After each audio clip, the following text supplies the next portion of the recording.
Hi everyone. History. I want to do a very quick overview of Canadian whisky history.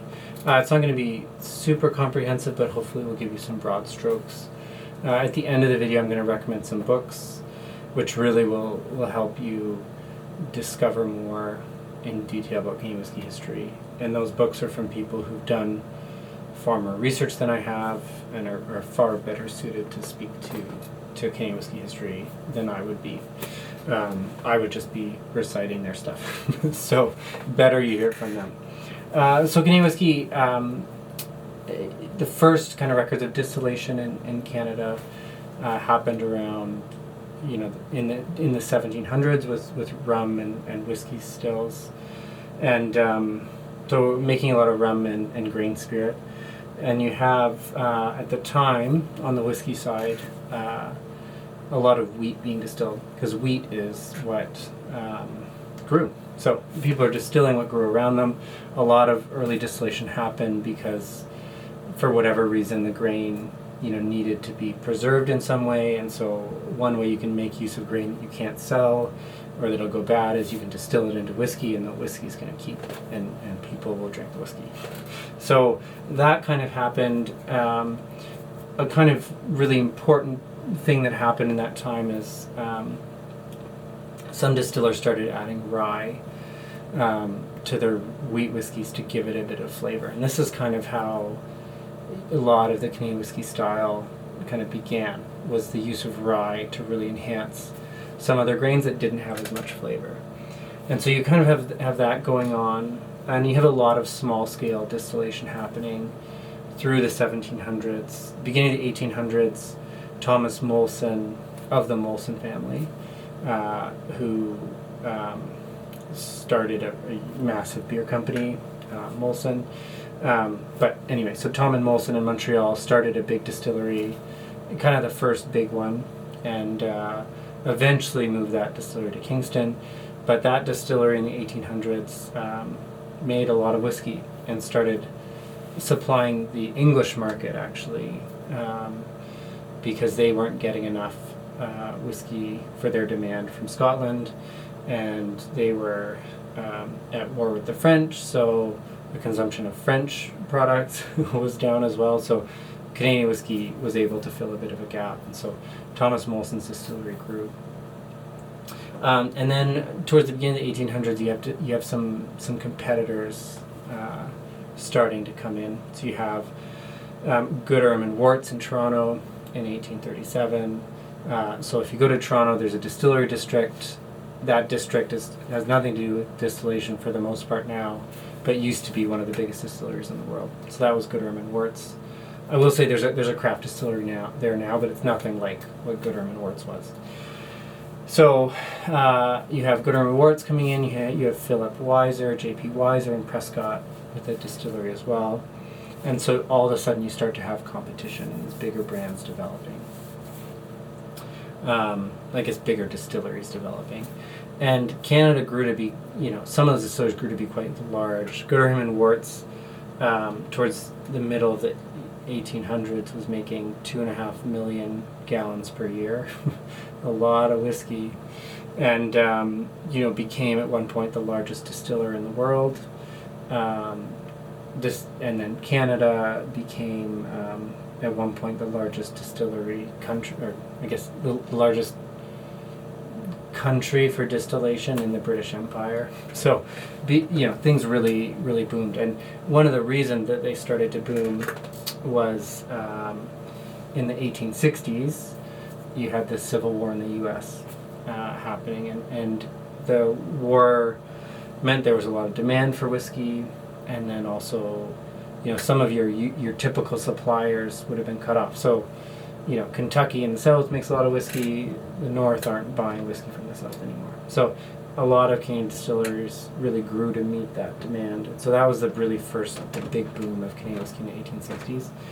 Towards the end of the 1800s, a big thing happens with aging. So 1890, Canada enacts the first aging requirement for whiskey. So at the time it was 2 years, it's now 3. but you needed to age your whiskey 2 years to call it whiskey. After that point, it really changed what Canadian whiskey had to be, and so your quality changed quite a bit. And I do want to say, before aging was mandated, it wasn't done broadly because you didn't need to age whiskey to sell it.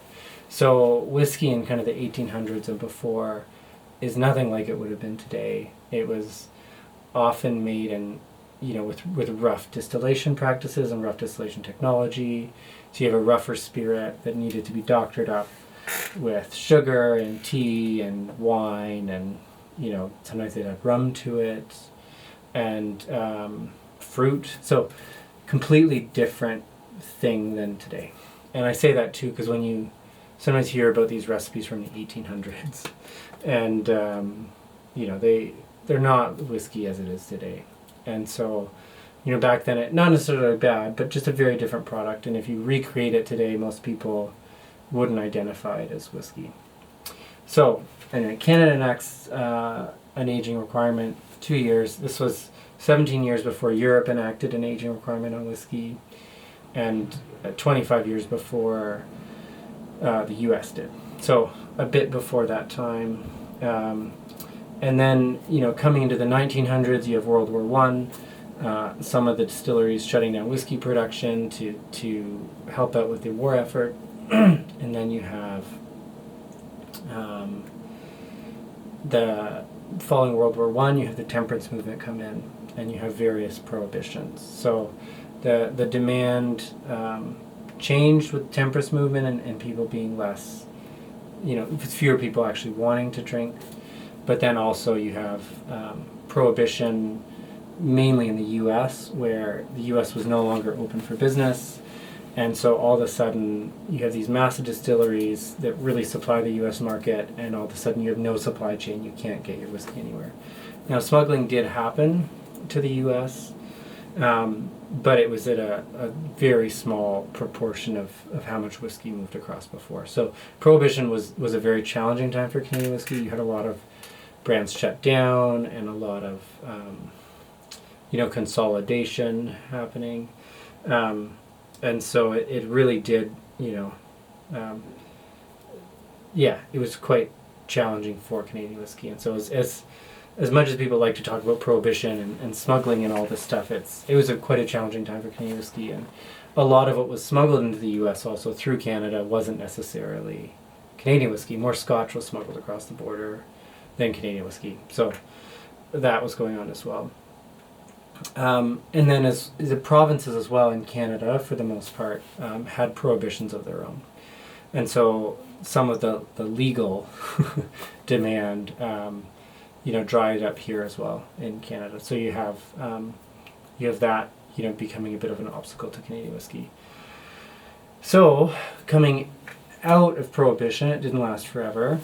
What you had was, in the U.S. market opened up again. Prohibition was no longer going on, and Canada has thousands and thousands of barrels of mature whiskey that they haven't been able to sell because of Prohibition, and they've just been waiting.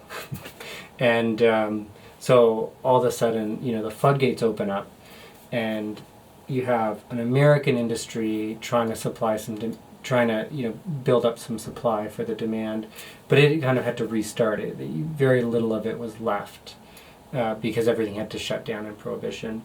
And so Canada was really able to take opportunity of the demand and just flood the U.S. market with this aged, mature Canadian whiskey. And the style of Canadian whiskey really suited at that time what consumers wanted. They wanted a light, clean spirit, and people were tired of the bathtub gins and a lot of the shady stuff that went on in Prohibition, and they wanted something that was, pure and could be identified with quality, and Canadian whiskey was able to do that. And so Canadian whiskey really grew, from that time, the 30s, 40s, 50s, and in the 60s was everywhere. It was huge, and immensely popular.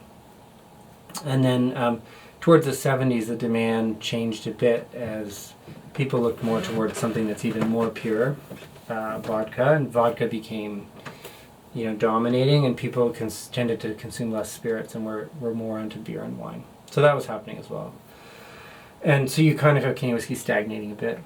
And then in more recent times, I think what's really been notable is 40 Creek Distillery started in 1992.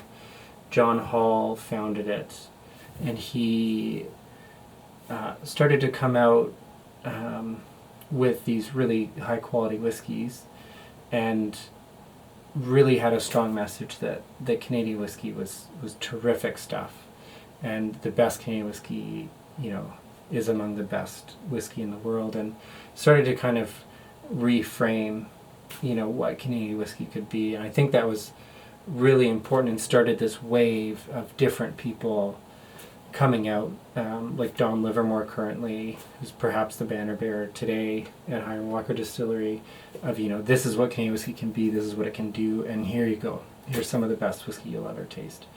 And so that was really significant, and that was happening in the early 2000s, and it's just grown, and the premium sector of Canadian whiskey has really grown since that point.